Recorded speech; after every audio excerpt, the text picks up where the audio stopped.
Hey, Dana. Hey. I wanted to ask you. You give all the winners contracts tonight. Do you feel like you're getting more liberal, or is the quality of the fighters better, and that's why? Because this year you've given out around 80%, I would think. Yeah, I mean, if you go through the list, though, you got this girl. She looked good tonight. She fought a tough girl who's 7-0, and now she's 11-1 at 28 years old.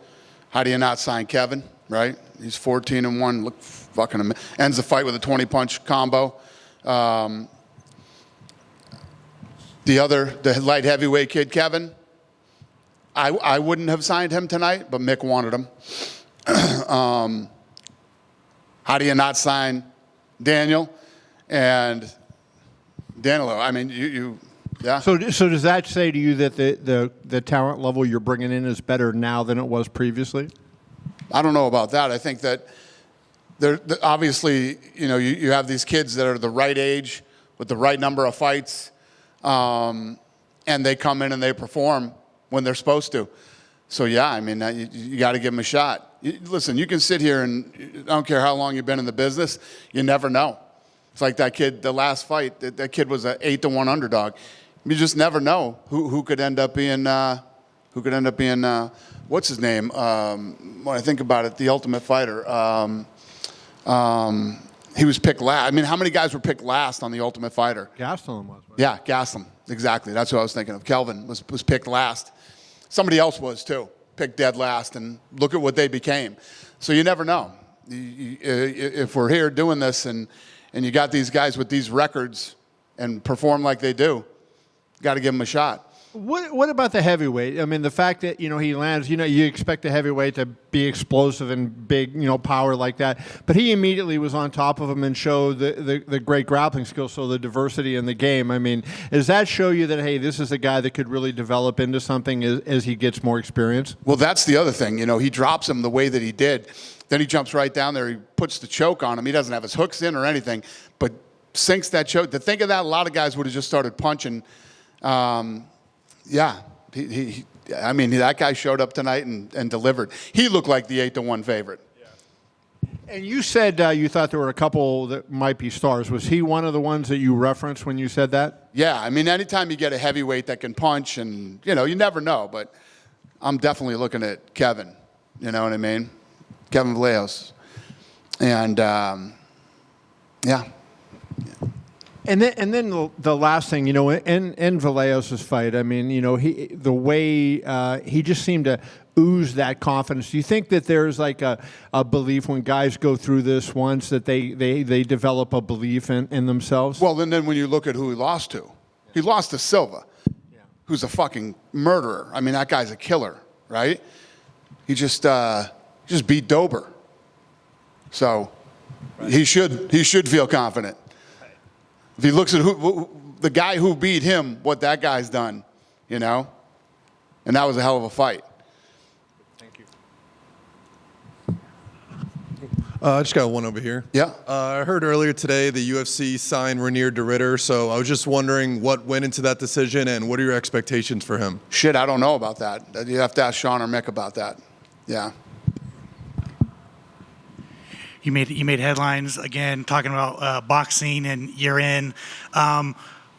Is that something that we can expect in the next year, or is it kind of like a slow rollout, or are you expecting to do a big announcement at some point? Yeah, I did my first fight in Ireland, and yeah, we'll start announcing stuff here beginning of 25.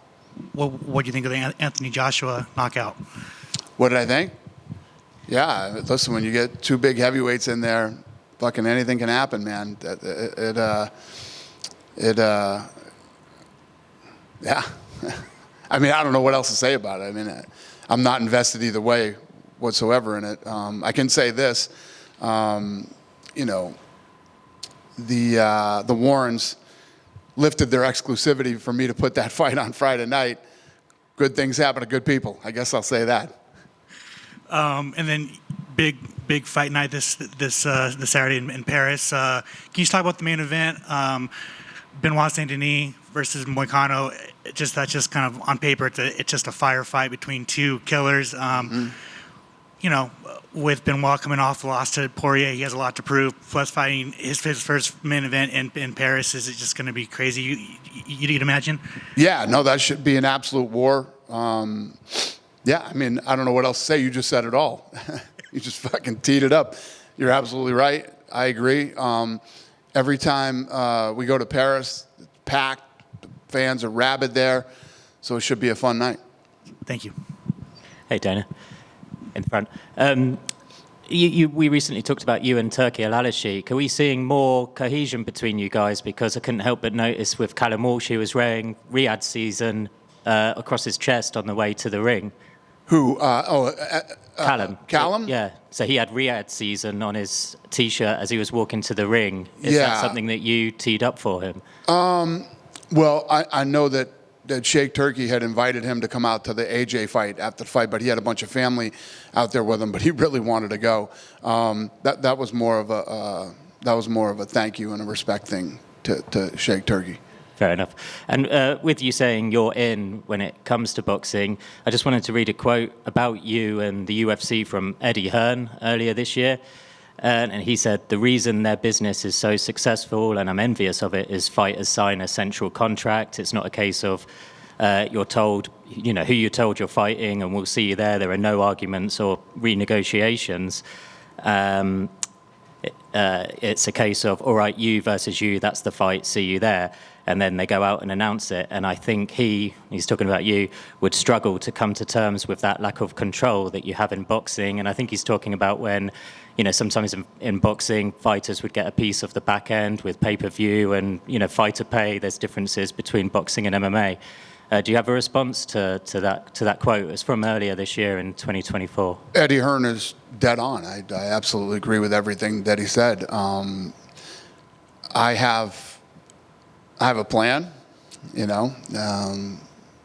I'm going to implement that plan, and we'll see how it works. We'll see how this thing works.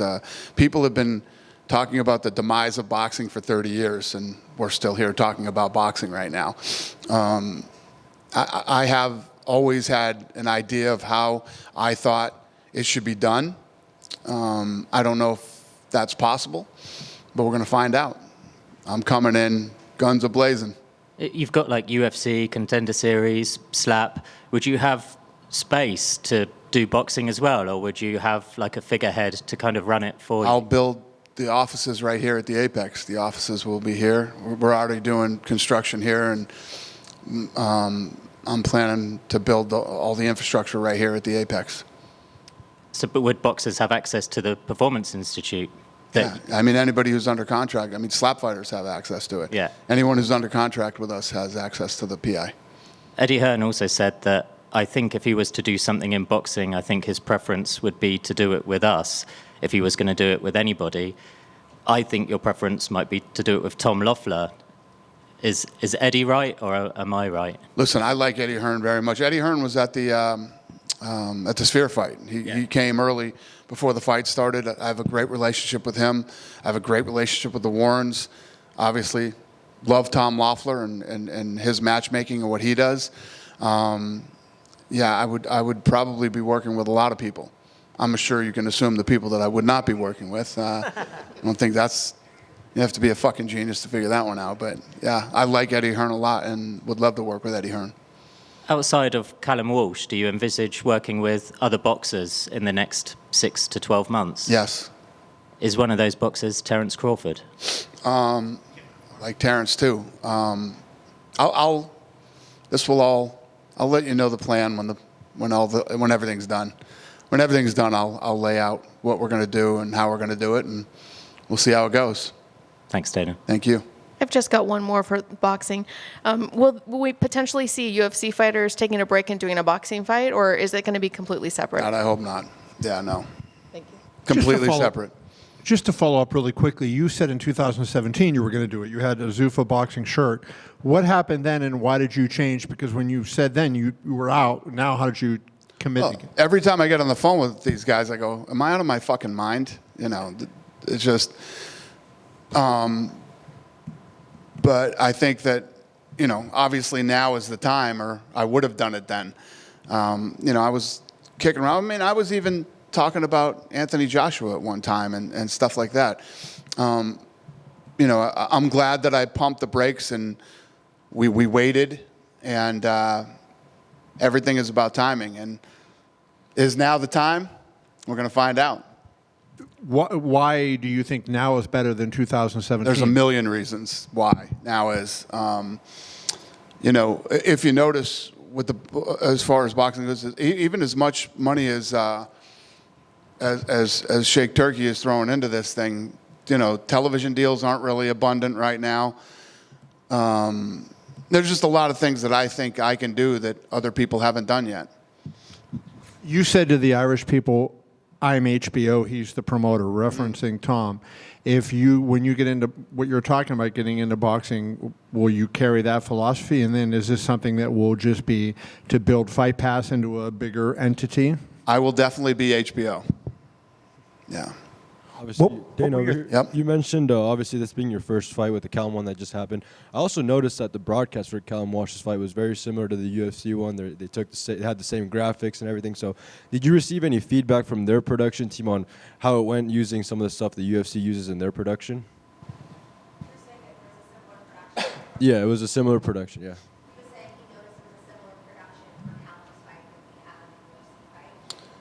Yeah, we pulled this thing off quick. You know, there's obviously a lot of work to do, but what'd you notice about it? How fast the fights went? No fucking podcast in between fights.